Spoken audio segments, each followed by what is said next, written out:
গলা ফুল ধরছে, হাত ভাঙছে, কোপাইছে।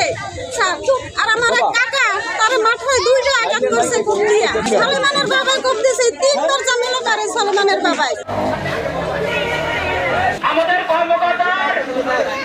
কর্মকর্তা নির্দেশে ওরা যে মামলা করলেন, দেখেন তার শারীরিক কি অবস্থা, সে এখনো সম্পূর্ণ অসুস্থ।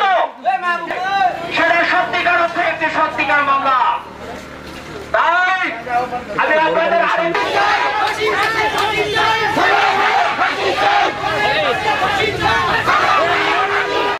সুলাইমান মোল্লা ওরফে সুলাইমান মোল্লা তিনি এবং তার সন্ত্রাসী সংগঠন সবুজ সহ এরা গত 1/9/2024 রোজ রবিবার 10 ঘটিকার সময় এর সন্ত্রাসী বাহিনী দ্বারা মাদ্রাসার উপরে জমি দস্যুর করার জন্য, মাদ্রাসা এবং মাদ্রাসার দখলদারিত্ব নেওয়ার জন্য তারা অতর্কিত হামলা করে এবং আমাদের ছোট ছোট এই মাসুম বাচ্চাদের উপরে অত্যাচার করে এবং মাদ্রাসার শিক্ষক অভিভাবক তাদেরকে উপরে অতর্কিত ছুরি চাপাটি দিয়ে তারা আঘাত করে মাথার উপরে এবং এদেরকে অত্যন্ত নির্যাতন করে, মাদ্রাসায় ভাঙচুর করে, লুটপাট করে। এগুলো করার পরে তারা এগুলো করে পালিয়ে যায়।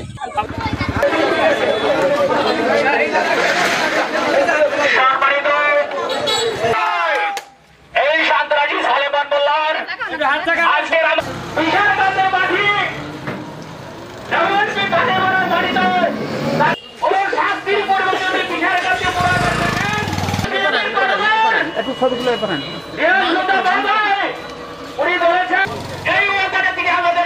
আমাদের ছোট ছোট বাচ্চাদের উপরে যে আক্রমণ হয়েছে, আমরা সুষ্ঠু বিচার চাই।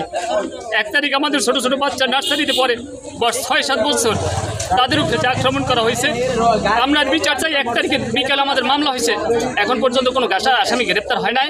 আমরা চাইতেছি, সারা দেশবাসীর কাছে দোয়া চাইতেছি এবং এই যে সন্ত্রাসী আমরা যারা চালাইতেছে এবং ইসলাম এবং মাদ্রাসার বিরুদ্ধে যারা এতদিন পর্যন্ত এই আওয়ামী সন্ত্রাসীর কারণে যারা এতদিন পর্যন্ত প্রতিষ্ঠিত ছিল, আজকে এখনও তারা প্রতিষ্ঠিত হওয়ার জন্য চেষ্টা করতেছে। এবং ও অস্ত্রধারী কারো টাকা পাচারকারী এমন কোনো কাজ নেই যেটাও না করে। ও বিগত 7 বছর আগেও ছিল, একবারে একবেলা ভাত জড়িয়ে খেতে পারতো না, আর এখন সে প্রতিনিয়ত 2 থেকে 3 লাখ টাকা তার দৈনিক পকেট খরচ হয়। গত 1 সেপ্টেম্বর 1 থেকে 150 সন্ত্রাসী এনে মাদ্রাসার ছাত্রদের নির্যাতন চালিয়ে তাদের হাত পা ভেঙে দিয়েছে। আমরা আওয়ামী লীগ গ্রামে অনেক মামলা দিয়েছি, যে মামলা আমরা থানা পর্যন্ত গিয়েছি, কিন্তু কোনো মামলার সুফল আমরা আজও পাইনি। তাই আমরা এই সন্ত্রাসী সুলাইমান মোল্লার ফাঁসি চাই। আমরা ইতিপূর্বে দেখিনি যে মামলার তদন্ত আমাদের হয়, ওরা পালিয়ে কোথায় যেতে পারবে না। ওরা সুলাইমান মোল্লা এই মাদ্রাসার ছাত্রদের উপরে ওনার কাছ থেকে আমরা শুধু একটি ঘোষণা চাই যে মোরাবাড়ি নোয়ানি কমি মাদ্রাসা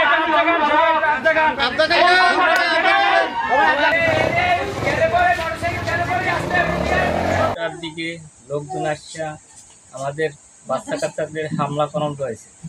আমরা ঢুকিয়া যেই ঢুকছি, বাচ্চা কাচ্চা হাত পা মোচড়া আন হয়েছে। তারপর আমরা ভিতরে ঢুকিয়ে বাচ্চা কাচ্চাদের জন্য আমরা সচেতন করার জন্য সুলাইমান আবার সবুর এগিয়ে আমাকে মারধর করছে, কপ দিয়েছে সবুজ। এই পর্যন্ত কফের খাইয়া আমি তো পড়িয়ে গেছি সেখানে।